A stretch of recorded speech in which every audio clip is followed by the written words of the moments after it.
everybody. I'm Hillary Atkin from the Atkin Report in Los Angeles. Welcome to this edition of Hillary's Happy Hour.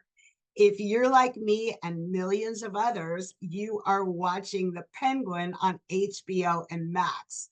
In a recent press conference, it was absolutely fascinating to hear how Colin Farrell transformed into Oz, the star of the show. Colin, here's a question that came in for you. What did you draw on to help prepare for this role? Did you study previous iterations of this character? And if so, what did you want to take with you or leave behind from those? I was speaking with somebody earlier and they referenced Dustin Hoffman in Midnight Cowboy. And I never for a second thought of Rat's Rizzo once. But there's no doubt that every single film I've seen, someone else last week said to me that having seen the first two episodes, that Oz reminded them of De Niro in The Untouchables as Al Capone. Someone else said James Gandolfini. It's not an original performance, apparently. No, but what I mean is, all of them are in there. Like, I've seen Untouchables twice. I've seen Midnight Cowboy 4 times.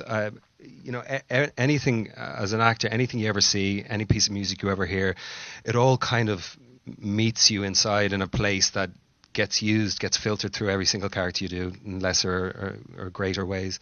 So there was nothing particular that I thought of. You saw you on the street, you call out to you. He has a heart attack and dies. Still holding a cigar.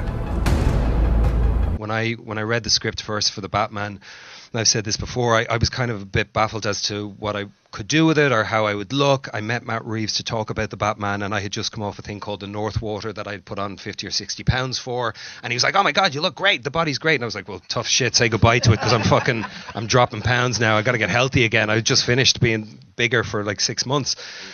And then, of course, the technology of bodysuits.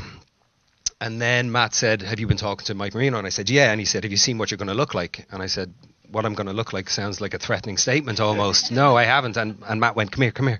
And he opened up his computer on his desk in London.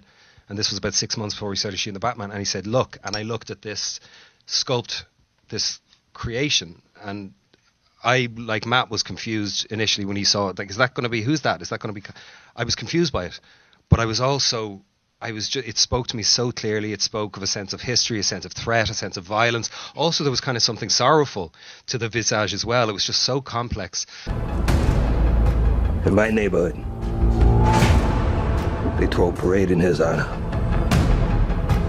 A friggin' parade. So I had that, I had the script, and then I had that, and then what Lauren and her team of writers created from the ground up. I mean, they took just a seedling at best, which was what we did in the Batman film, and they created this whole world and these complex characters inhabited by Dee Dee, Francis, and Renzi as Victor, and Cristin as Sophia, and every single character she paid attention to. It's not just the Penguin Oz show, it's all these human beings that are so complex and multifaceted, and I just knew that we were going to get to look into the engine of this guy personally in an interesting way. But there was no particular reference point. Danny DeVito and I shared a few texts back and forth, but that was more taking the piss out of each other about who's the best Penguin.